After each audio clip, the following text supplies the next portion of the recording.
All right. Hello and welcome everybody to the Your Best Self podcast, where I get to interview successful and or inspiring people that get to share their story about their journey, what obstacles they have been through, and what lessons they learned along the way.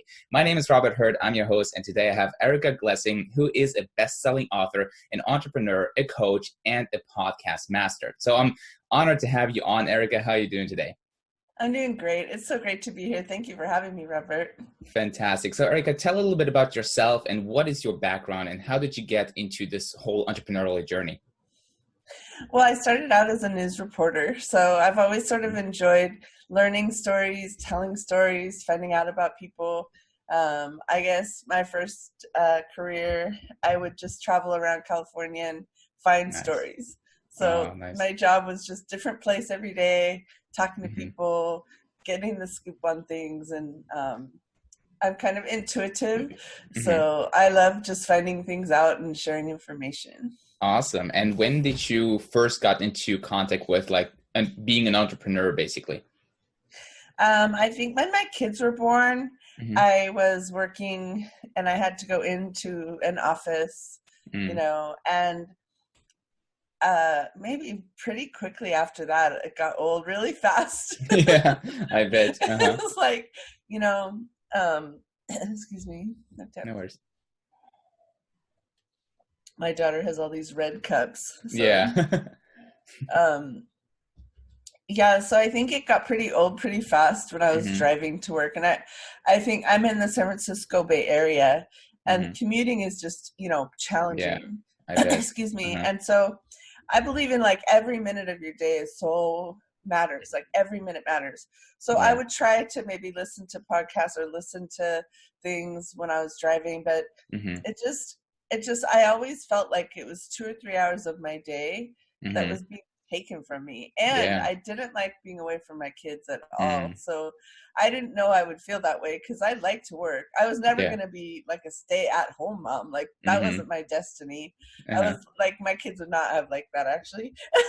I loved having a career. So I became an entrepreneur, I guess, in 2004. In 2004. And what did you start off with? What was the first few things that you tried? Well, to be honest, I started out in real estate. Okay. So why real estate? My brother was in real estate, and I was like, I'm going to work from home, and I'm definitely not going to sell Tupperware. No offense to people that sell little things for $10, but I'm like, that was not in my destiny. I needed to, I was already making a 6-figure income. So I wasn't about to become an entrepreneur and make less than that. So it's either go hard or go home. It's like 6-figure to start, baby. Yeah. Nice. So real estate first. And how did you develop into then, getting into podcasting? Well, I've always written. So I started writing books instead of working for other people. And so I started writing books, and that enabled me. I mean, you can't make tons of money on books, but you can if you coach, if you teach certain things, and then you coach those things. So I would coach because I became very successful very quickly in real estate. So I began to coach on mindset in real estate. Within 3 to 4 months of doing it, I got asked to coach it. Wow. Which I thought was really weird because I'm like, there's people with 50 years of experience. I've been doing this 3 months and you want me to coach you. And then I remember sitting in because there were offices for real estate, so you didn't have to go there. And I remember them saying, is there anyone besides Erica that has a new listing? Because every time they'd say, I'd raise my hand and they'd be like, does anyone else have a listing? I remember they said that. And then I didn't do anything the way it was supposed to do. People would come to my door and ask me if I could sell their house. Okay. Wow. I called it reverse door knocking. Yeah. Because the neighbors would come over and say, I heard you doing this. I'd rather have you than someone I know nice. than someone else. So awesome. That worked. Yeah. So then I started coaching, and I started noticing that people had a very positive mindset, did much better. Yeah. And so my first book was called Prospect When You Are Happy. Oh, nice. I love that. Yeah. And so I started just writing books. And I guess in about 2013, I started wanting to do a show of some kind. Like I didn't know what that was, but I was sort of just getting that like internal, you know, Yeah. something with media that was positive. And I didn't have very much success in the beginning, but 2017, I launched the Erica Glessing Show, and I had just gotten on Entrepreneur on Fire. Okay. And so it was this perfect transition. My show, I had published a couple hundred authors. I don't do anything small. Nice. And so I wanted a platform to share what my authors were doing. Yeah. So my intention for the show was really to celebrate others. That was my intention. That's awesome. Yeah. And it worked out. In 2017, I had, you know, a huge number of guests that, and then a lot of them hired me in the long run to help them with their podcasting or, and so it just became very successful as far as like not linear, but it brought me a lot of business just by being me helping others. Yeah, that's awesome. Wow, that's awesome. It's a cool transition, you know, going from real estate. And, you know, I'm wondering, like, while you were in real estate, you obviously started coaching and writing books, but why did you get out of real estate then, if you have been so successful? 2010, there was a big crash. So there was a subprime crash. So before then, I remember I sat there and it was some of my friends' parents, and they needed to sell their house. And the value had dropped from 900,000 to 600,000. Oh shit! So I was the one that got to bear that bad news, and they started crying. And I'm at the dinner table because they were like family. I mean, it was one of my good friend's parents. Yeah. And I remember just sitting with them, and they had all the brothers there. Like the whole family was there to meet with me. And it wasn't that they didn't want me to they wanted me to sell their house, but I got to be the one to talk about declining value. And as I just that emotional loss that everybody was going through, that I went back to writing full time. Yeah. So at that point, I just was like, this is when it's slow. Also, what happens in real estate, which isn't that way now, but the way it was then, and again, this is like 8 years ago, but houses would sit on the market a long time. So when I got into it, houses would go like just really fast. So the fast energy matched my energy. So I put something on, I'd sell it within a week. Everything I'd sell within like 2 weeks. Everything. I'd put it on, I'd do the open house, I'd have a big marketing thing, I'd get the word out, I'd have multiple offers, I'd have 10, 12 authors, they'd fight over the house, and then we'd choose the best offer, and we closed in another couple weeks. And so that's awesome. There was time to prepare for the day that you launched your home sale, but it wasn't like 6 months of a home sitting on the market. Yeah. And so when the market switched and people got really sad and everyone was losing their homes, and it was just this really depressing moment in the real estate history. And it didn't match my energy. Like I couldn't make myself like that. And I started feeling a lot more passion for helping people communicate. Like I kind of went back to my own roots as a journalist. And so as I started teaching people like journalism and writing, which I'd been writing professionally for my first career, it felt just so much more me. Like I was so passionate about it without trying. Yeah, you know? True. And if I'd been more passionate about real estate, I could have stayed in it through, you know, like 8 dark years. Yeah, true. But I wasn't.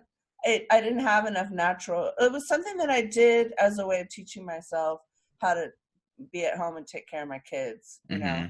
Yeah, that's awesome. And, you know, I love the fact that, you know, you said that you went back to your roots and where you found your passion from, right? Because I truly believe that if you find your passion, I think, you know, finding your passion is not an easy task. It's always this question like, hey, what's my life purpose? Like, what am I supposed to do in this life that gives me joy every single day? But I think if you once find that, right, and you live it unashamedly, you know, that's such a great feeling because, as you said, you just have so much energy and you are just like there, and it's so you, and you can just express yourself, very, very well. So that's awesome. And then you went into writing books. Let's talk about that a little bit. What is your favorite book that you have written from all of them? Wow. Let me think. I guess my favorite is, I love my books. Yeah, I bet. So it's like choosing between children. Okay, let's give us 3 then. Okay, so my first favorite, I guess, so my 2 top favorites are both happiness quotation books. Okay. So happiness quotations, gentle reminders of your preciousness, and then happiness quotations, generative questions for any day or something like that. And so both of those books, I really allowed myself to bring in happiness, inspiration. And they took some time to build. And I just allowed, it was like letting in information. So I remember one of my favorite ones was, What Lie Did You Believe? Oh, yeah. And it was about like how we grow up and we believe lies about ourselves. Like we might believe we're not powerful, or we're not potent, we're not important, we can't do it. It was all about busting the lies and the myths of that we believe when we grow up. So so I guess that was, I think whenever I was writing, again, it comes down to that sense of like, how can I help people? That's awesome. And let's talk about that, because I love the fact, that you just said, we believe a lot of the lies and we grow up, becoming conditioned to certain beliefs, right? So let's talk about that for a second. What are like the main limiting beliefs or the lies that we tell ourselves that are holding us back from becoming our best self, essentially? Yeah, I mean, exactly. And that's really, so anytime you have a thought that is negative about yourself or makes you feel contracted, that's going to be a lie. Yeah. Because it's not true. So expansive beliefs or expansive thoughts, or when we say to ourselves, I can change the world just by being happy, finding my joy, being in a state of excitement about what I do, that actually just walking down the street happy, people can tell. If you're walking down the street sad, like people can tell. So just doing that, just smiling at someone or just saying, hi, good morning, unexpectedly, that is going to just change the world a little bit. Yeah. Just that right there. So in order to get there, we can't walk around thinking that we suck at everything. True. Yeah. So anytime we think to ourselves something contracted, it's pretty much always a lie.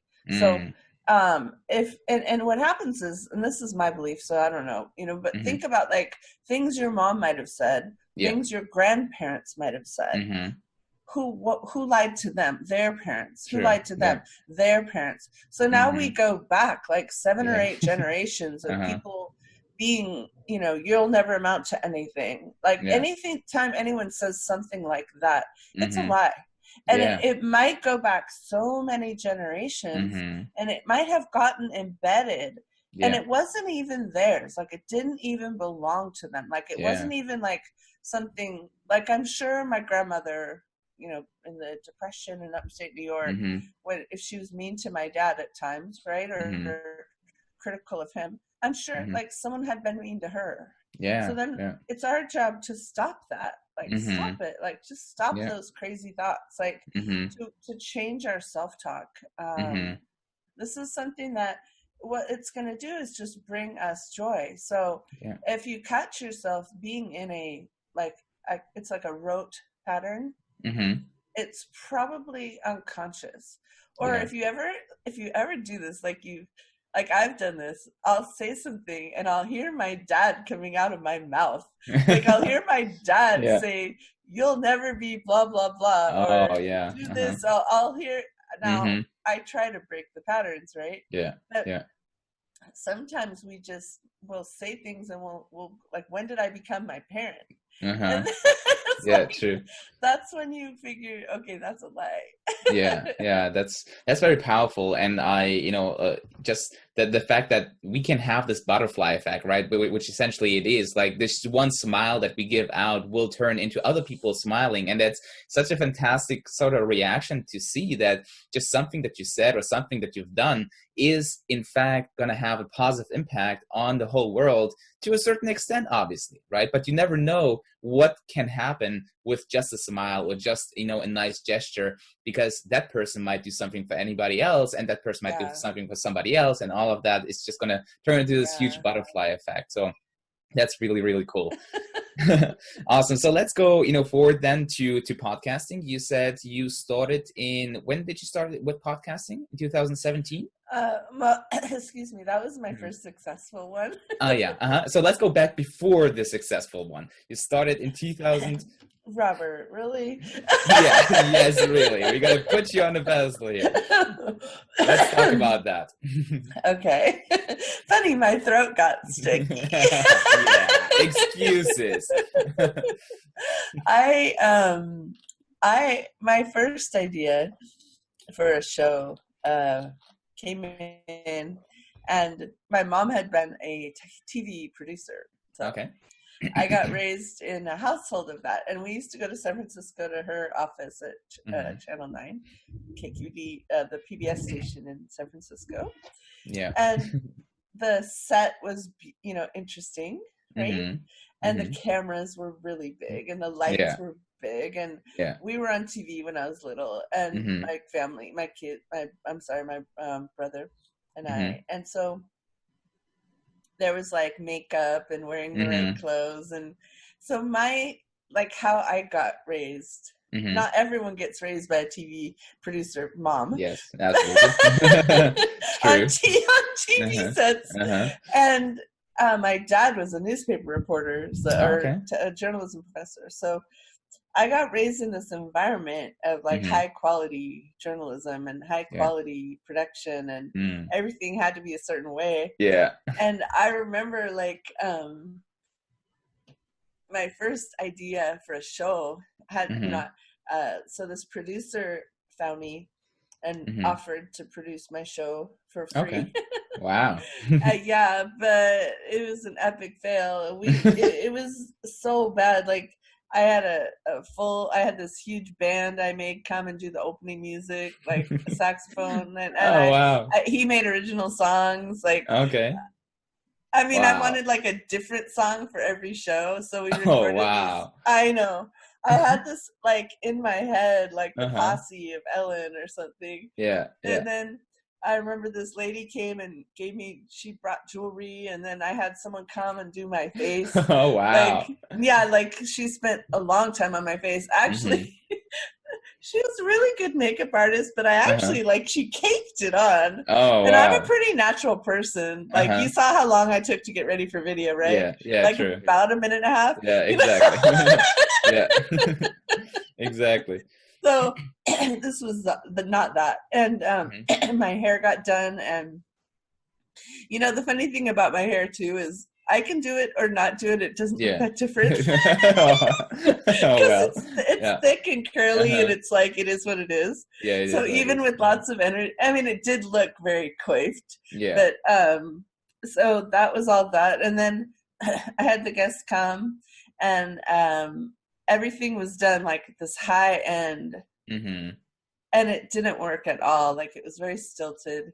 Okay. The microphone they used they didn't do a good job of miking us. Okay. Like, the sound quality wasn't that good. They didn't have enough mic. It was just one of those weird things where like all this stuff went in, and what came out was horrible. And so I know, it was crazy. I mean, for all that it could have been, it wasn't. So so it actually never got aired. Okay. We actually did all this work, and we recorded all these episodes. Yeah, I did like 8 episodes recorded over, like, because production time is really expensive. Yeah, so we recorded them all like on a day or two. Like, it was like massive work. Wow. And I had an assistant. I had my assistant was actually one of my good friends. She just volunteered to assist me. Oh, nice. So she did all the coordination of everything. But it was such a big production, and it failed. And then I did another one in 2015. This time I just did it with Zoom. Yeah. And I just did it on video like this, like you did. And Yeah. I had great guests. But I didn't really get it. So I did very different lengths of interviews. And then I just sort of haphazardly popped them on. Okay. And so I went like the opposite. Like it was just sort of like, you know, it was April of that year. Yeah. And I had a logo, but it's my same logo, actually. My logo guy is brilliant. But it was just like this, I would just sort of like do a show and then put it on. Okay. So I only did like 4. And then I didn't get a lot of reaction. Yeah. And so I stopped. Okay. Yeah. Pretty much, as you know, a lot of people have that where they start something, don't see results, and then they stop because it doesn't work, right? So that's how you think. Yeah. So that was my 2015. Wow. So I was gonna like not do a podcast because I'm like, you know, I just don't have what it takes. Like, you know, I'm just not all that, right? Yeah. Okay. So what did you learn, you know, from all those experiences? Obviously you started off with like super high standards with like super production quality, you know, those big cameras, all those lights, you know, a live saxophone basically playing for your intro every single time, every different song basically. And it flopped. Like, you know, it was such a flop. It was such a flop, right? But you know, what did you learn from that? Because, you know, as I see it, you know, one thing that I learned from the story is just keep it simple, right? Because simple sort of always works, right? So what else did you learn from that? Yeah. Well, once I went on Entrepreneur on Fire, there was this getting it moment of what he did when he built his show. And so I had some things going for me even before with the failures. Is I knew the purpose was to get good people to change lives, to help people, to focus on entrepreneurs who really put their entrepreneurial spirit, but really have self-help entrepreneurs. So I chose only really cool people. So that piece stayed constant. So even in the failures, I was interviewing brilliant entrepreneurs that were in self-help. So so even though it failed, I couldn't see it then, but there were seeds of the success in the failures. So what I had going was my audience was clear. It was entrepreneurs and light workers. So it was healers. It was entrepreneurs in self-help, which is different than just entrepreneurs. So my measurement wasn't just did they succeed in business, but did they succeed in business helping people?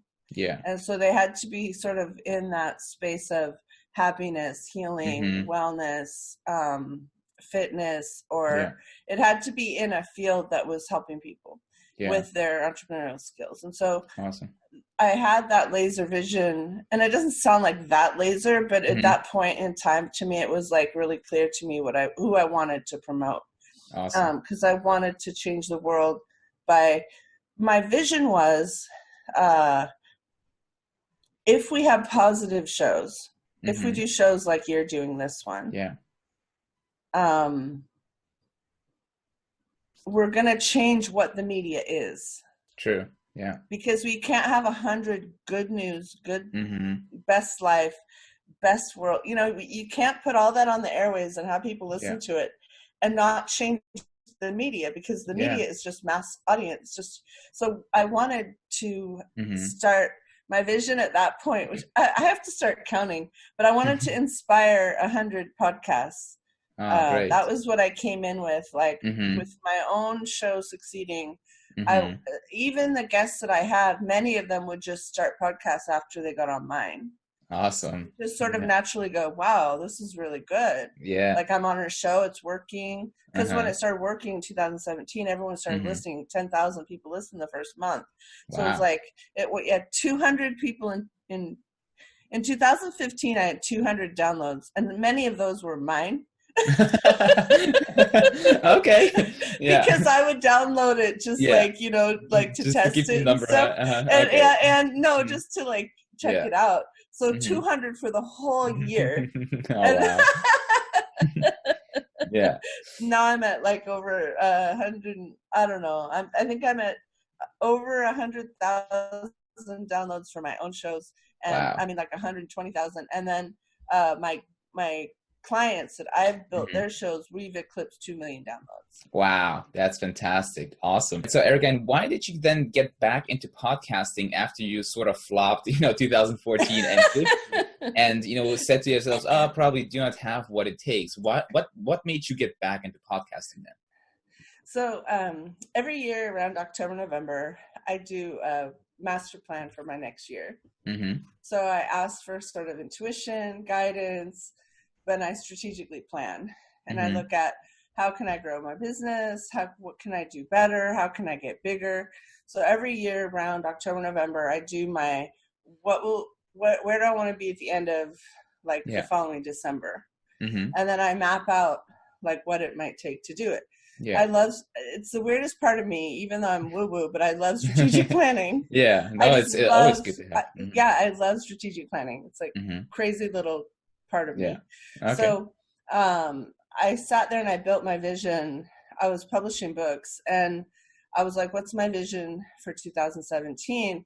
How can I help the people I was helping then in writing? So how can I help them grow? How can I help them grow? And I just sat there and I was like, how can I grow my business? And I just really wanted my business to do better. So it wasn't bad. It wasn't like I was failing, or I was doing good. Okay. But I was like, I really wanted to get, I want it to go, woo! Just exponentially grow. As I sat there, I was sort of in a meditative state or something. And it came in my head. Also, I do this thing. It's actually a tool of access consciousness. And I put the business out in front of me. Okay. And I talk to it. Oh. So I know it's a little out there, but it really helps because you take the business, as often entrepreneurs and coaches carry their business inside of them, which isn't good for the business or the person. True. So I put it kind of out in front of me and I just looked at the business and I'm like, business, what would you like in 2017? Oh, and it goes, a podcast. And I go, oh, no. Oh, really? Come on. Are you kidding me? We already had that. Not again. Tried that. Yeah. So then I went out and I said, what's the most successful podcast? And it was Entrepreneur on Fire. And so I was like, okay, I want to get on that. So I applied and luckily I got on it right away. Oh. And then I got to see how he ran his show. And he makes, he's a 7-figure earner for his podcast. Yeah. And so I was like, yeah, that's the model. Like the successful model. Yeah. Okay. And so I took what he did, but I made it my own. Nice. And so it was such a light that went on. And I remember my daughter played hockey at the time. And so I was on the ice rink a lot, watching her, taking care of her. But there was a restaurant above looking down on the rink. And so I haven't my notepad, but I had napkins. Okay. And I was just like, Mondays we're going to go, and then we're going to do that, we're going to do that. And I just, as I said yes to it, and then I started interviewing people who liked podcasts. And I said, well, what do you like? Yeah. What's your favorite thing? How do you listen to them? And they're like, well, and then the little kids are so cute. The little hockey, my daughter's hockey playing teammates. Oh, she puts it on in the car every time we go, every time we drive anywhere, she puts the podcast on in the car and she's like, I love podcasts. She showed me her favorite ones. And nice. So I just did some research. So then I got the recipe and it worked. Okay, fantastic. So let's then talk about, podcasting and why it is so popular nowadays, because I feel like a lot of people are now starting to, create their own podcasts. So what are some, of the benefits of a podcast from your perspective? Yeah, I mean, if I look at it then, there's probably only 300,000 podcasts at that time, right? Because now there's 850,000 podcasts. Yeah. But at that point, there was so much less, right? But, well, there's probably 4 or 5 billion videos. There's 18 million books. So there's still under there's still like 800,000 or so podcasts. Yeah. And so it's a really new, it's a new old medium. I mean, if you look at like the radio in the 1920s, like radio's been around forever. True. One of the big differences happened in May 2019 when Google got interested in podcasts. Okay. And started making them Googleable. Like they started listening to the audio, and then now you can get ranking for something really easily on a podcast. Oh, nice. Okay. So that's a big change. Yeah. And, what are some, of the best tips? Well, you said you found out the recipe for a successful podcast. So let's talk about that. What is the recipe for the successful podcast? Yeah, I mean, I'll tell you a little bit. I mean, I have a video series that I did, a 7-part video series. You can go to buildyourpodcastforinfluence.com. Fantastic. I'll leave it in a link below. Yeah, that's a gift. I can't really, I mean, I learned so much, and then I did a bunch more shows for people. Yeah. I built a lot of new shows for people, so I've built really successful shows. One of the things, again, is the first thing is who is my audience? Who do I want to help? Yeah. And then what are they going through where I can help them? What kinds of things do they need that I can give them? And so my show right now, the Erica Glessing Show, focuses on inspiration. So inspiration for entrepreneurs and creativity for entrepreneurs. So I'm going through right now this year, I've laser focused tighter, not just entrepreneurs and self-help, but I've kind of laser focused even more into like how people can get creative, because I love being creative and I can't help it anyways. Yeah. I bet. So having a laser focus is probably like the number one thing. And because if you don't build it with that, it doesn't matter if you have a great microphone. Yeah, sure. Absolutely. If you don't know who you're helping, you don't know what you want to say, then it doesn't really matter if you have all the right tools or all the right things. But I kind of look at it like a wheel, So each spoke as you learn, as you grow it. Consistency is really important. Yeah. And so how often? And how it doesn't really matter. Well, nothing really matters. Like people get really worried about how long it is. Well, if you're consistent, it doesn't matter. Okay. You can do a 5-minute show or a 1 hour. It doesn't matter. They've done studies after studies. They keep trying to. Everyone says, "How long should my podcast be?" But that's kind of like, "How long should my book be?" And there, someone's fiction might be 400 pages. Someone's nonfiction might be 60 pages. Yeah. I mean, some of my favorite books are really short. Yeah, true. And why did you then decide to keep it at sort of 15 minutes? What was your thought pattern there? Well, my first year, I did 8-minute episodes. Okay. So I did it daily, and I did it for 8 minutes. And my thought at that point was, if you do 3 8-minute shows, if it goes 8 or 9 minutes, it makes a 30-minute. Because originally I was thinking I still might go back into TV. Okay. And so I was like, 3 8s make a 30. Because 8 or 9 times 3 is like 27. Yeah. And then if you do a break, then it's like 30 minutes. So my original view was to get really good at 8-minute interviews. Okay. And then this year when I was planning, last year I was planning my 2020.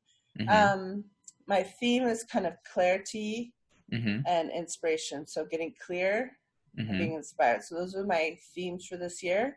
And it just 15 minutes felt a lot more comfortable. 15 to 20 minutes felt a lot more comfortable. The 8 minutes, kind of everybody got tripped out by it. Like the guests hated it. Yeah, because they're like so fast, like yeah, they just hated it. I loved it. I loved doing it, and the audience loved it. But my guests just seriously hated it. I don't know. They just gave me every single guest almost. I mean, I've had over 600 guests, so I have some good data. And nobody liked the 8 minutes except me and the listening audience. And now at the end, they were like, "Wow, that was good," or that was. At the end, they're like, "Wow, we really did get to talk." But going in, they were all nervous as could be. And when I made it this year, I made it 15 minutes, 20 minutes. It just was easier on everybody. So yeah, okay, wow, that's awesome. It wasn't really like I didn't actually like. I didn't actually sit there and come up with an exact why. I just was like, oh, I think I'll just do it 15, 20 minutes. And now my guests are just really happy little campers. So Yeah, that's awesome. Okay. And so let's say somebody, wants to start their own podcast. Like, what's the best way for expressing yourself? Because obviously you said, find your target audience, know what you're talking about, know what problem you're basically solving. But when it comes to actually doing it, like, how can you express yourself, the best? What are some tips there? Well, one thing I tell my guests is that the medium takes a percentage of your energy. So it's kind of like a photocopy of you. Okay. So if you've ever done a photocopy, you take a picture, you photocopy it, it's going to be a little bit less than 100% resolution. And then if you photocopy it again, like, it's even less resolution. Yeah. So you have to bring in extra energy to seem okay, not to be like flipping off the charts, but just to make up for that energy that gets taken by the media itself.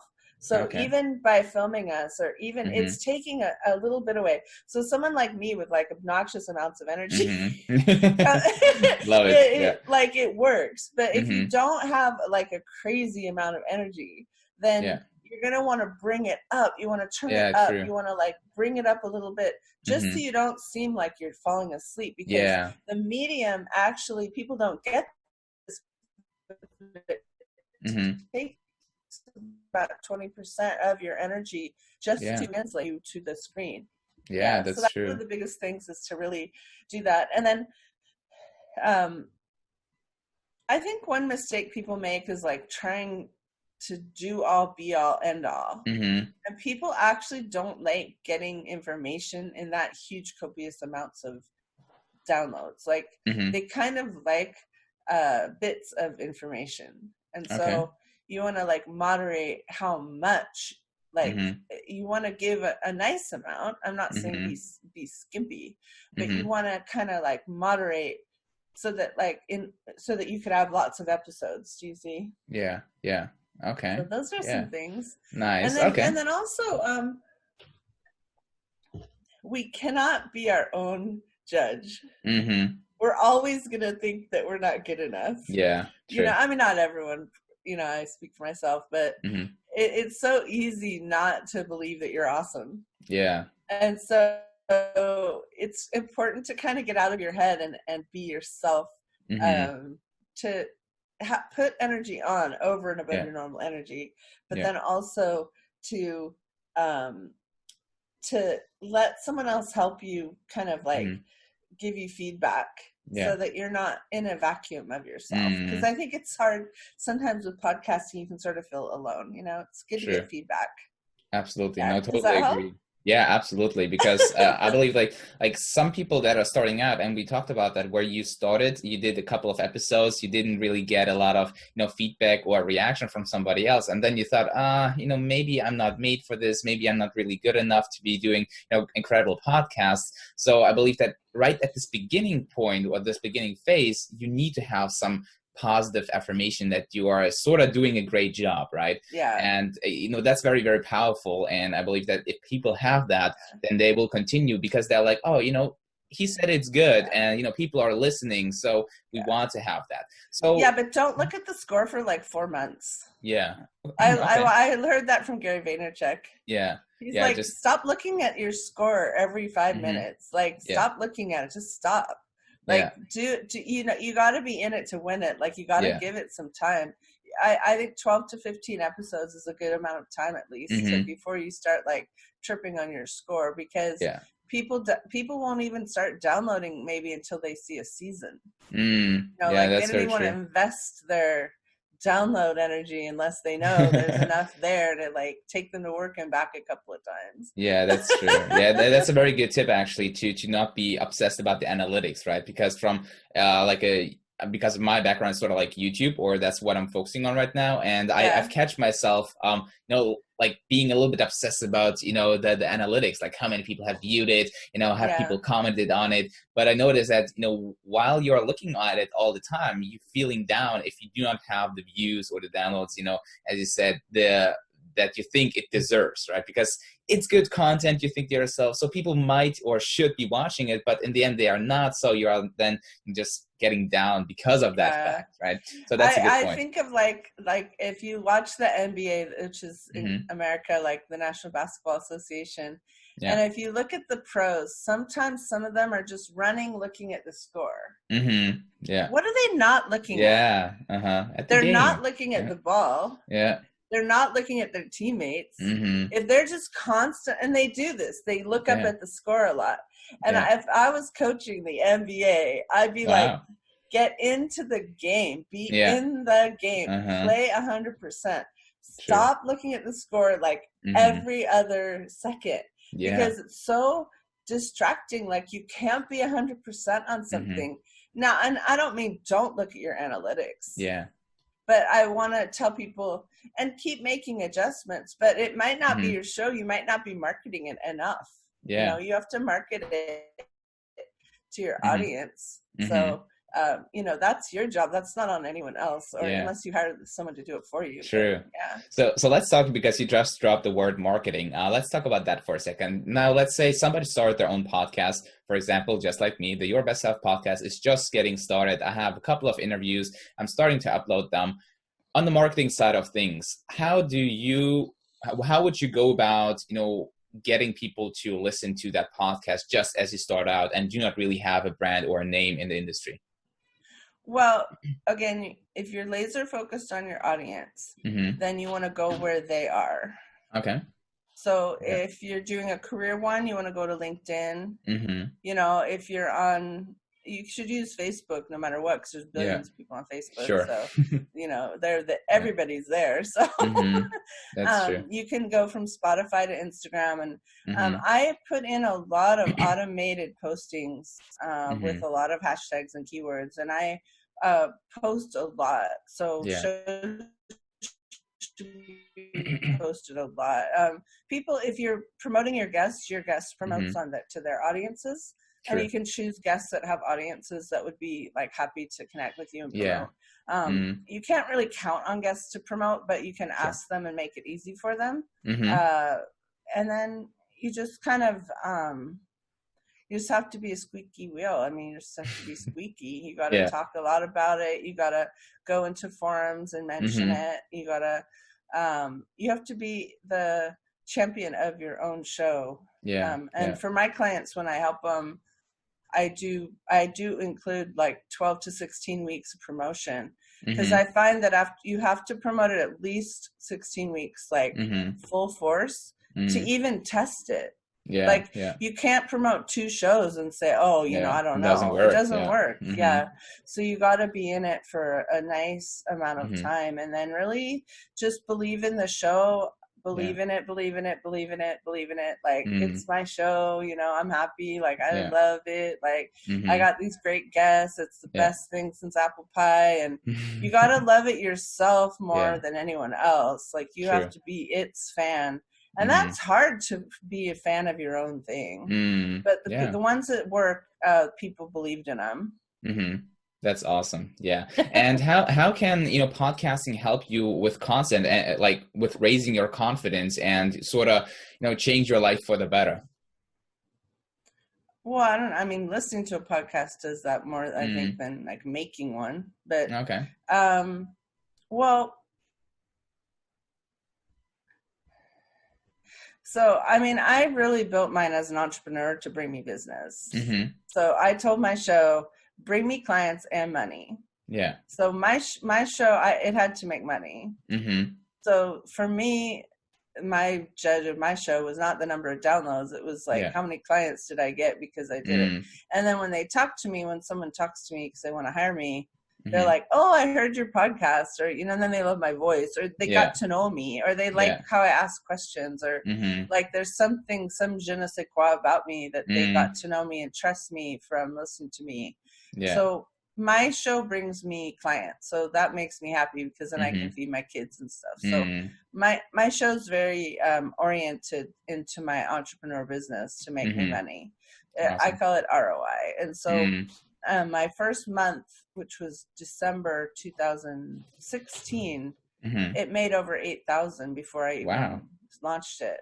And Wow. so I was like, oh, I guess I'm going to do a show for the whole year because that covers all Uh-huh. my VA expenses. Uh-huh. I And was like, and it made 8,000, doing what? Because you then showed other people how to do that, or how did you monetize it at the beginning? well, I believe that I already had a business, Mm-hmm. so people would just hire me. Oh yeah. Okay. So now they hire me to make podcasts for them. Mm-hmm. Okay. Yeah. And what are some other ways that you can monetize a podcast? Well, if you have enough audience, you can advertise with it. Mm-hmm. One of my clients has a show called, I have one, she actually has a show called Negotiate Your Best Life. Oh, She's nice. an attorney, so she Uh-huh. teaches negotiation. Mm-hmm. And so I have another client whose show is called, so that client Mm-hmm. monetized it by building a big class about negotiation, and then people sign up, and Mm-hmm. and she launched her big class. So that was how she Okay. did that. And then Okay. my other client, she has a show called Divorce and Beyond. Mm-hmm. She actually got hired from being on the podcast to be a panelist Oh, moderator. So okay. that was one monetization that was really cool. Mm. She told me about.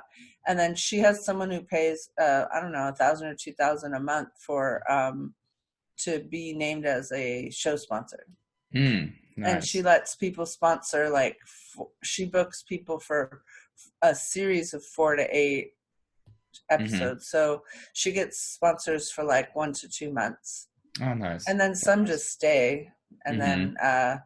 then so my show is usually by connecting me with people who want to hire me Mm-hmm. for my business. So that's how Mm. my show monetizes, Oh, is that's it awesome. brings people to my business. Yeah. Awesome. And I also still have a book publishing business, although it's not, podcasts are taking over. Yeah.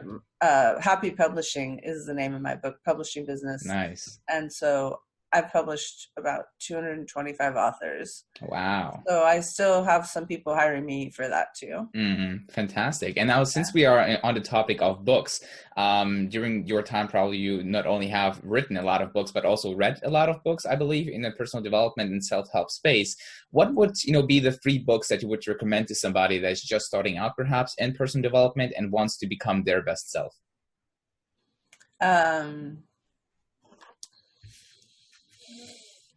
Let me think. Yeah, no worries. So one of the books I just read recently is called Atomic Habits by Oh, yeah. James Clear. Mm-hmm. And it's really good. And it talks about really just making little improvements on all Mm-hmm. different walks of your life. I'm just going to recommend that one. Yeah. Okay, I'm just not this going to one. recommend 3, because that Uh-huh. one I've been reading since January, and I'm really using it in my life. I'm Mm-hmm. really integrating the components of it in my life. I Yeah. think daily devotionals are good also. Mm-hmm. Like one of my clients, Lauren, I'll give her a Mm-hmm. plug, Lauren Erica Myers.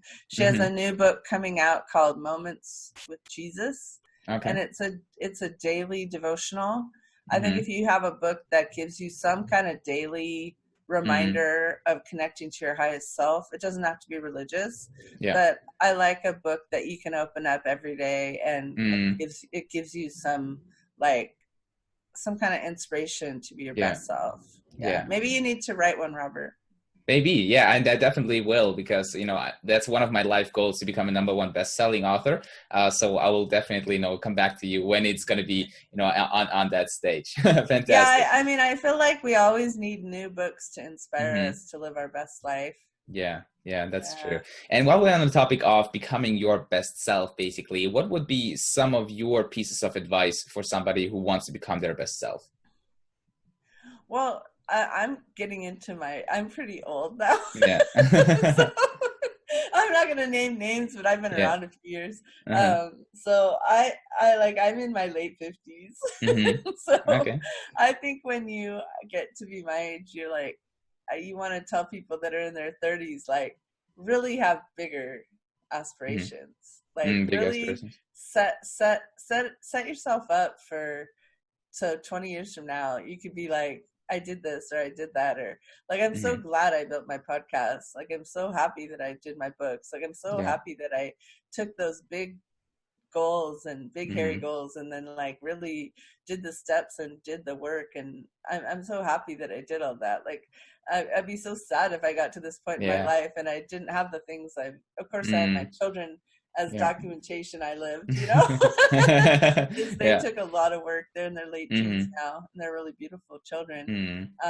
So just do some things you're going to be proud of in 20 years, like really set it up like, what will I be happy that I did? And then just go for it and, you know, travel more.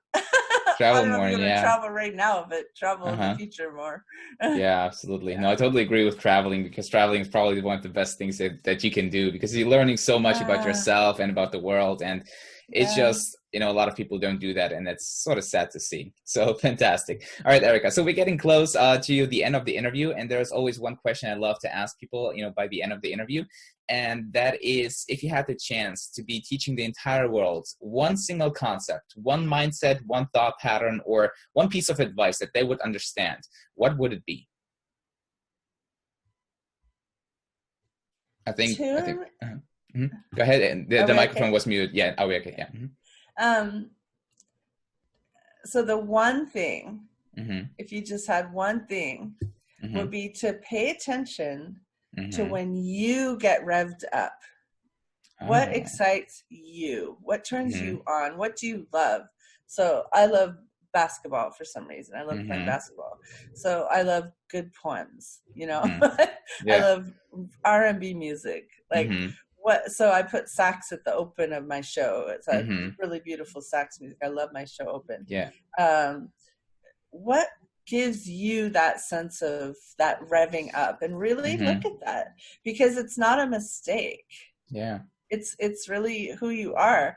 And then really go in, lean into that place that you're like, oh, you know, I can't wait to wake up and do this podcast interview. Or I love that. I know I'm weird, but it's like, what do you love to do? And then just really, and it sounds so trite, like, how do you find your joy? But if you're in the belief of what brings me joy, so I also love the beach. So I live about 20 minutes from the beach. I try to make time, at least, you know, I should go more often, but I at least go once a month. I can put my toes in the sand, you know, if it's not too cold. But, you know, I love the ocean. I love sunsets at the ocean, sunrises at the ocean. So I do that as a treat to myself, if you know what I mean. So it's the sense of like, what do I love? And then just really allowing myself have that in my life. Yeah, that's fantastic. Awesome. All right. Thank you so much for sharing, Erica. Is there anything else you would love to share by the end of the interview, or how can people also find you if they want to know more about you and your business? Yeah, I mean, I'm on social, so Erica Glessing, LinkedIn, and Erica Glessing. I have a business, Erica Glessing, on Facebook. BuildYourPodcastForInfluence.com is free videos on how to get started with your podcast. And I'd love to help people get podcasting. So you can reach out, and I'm happy to meet with you and see if it's a fit. Fantastic. All right, guys. So you heard it. If you want to learn more about Erica and her business, and perhaps you want to start your own podcast as well, then go ahead and check the links in the description down below. And with that said, I hope you guys enjoyed this interview today. If you did, let me know in the comments down below, and also make sure to subscribe to this channel. And Erica, thank you so much for taking the time out of your day, waking up at 5 a.m. in the morning and, you know, putting in the energy that, you know, you are bringing to the table. So thank you again, and have a fantastic day. Awesome. Bye-bye.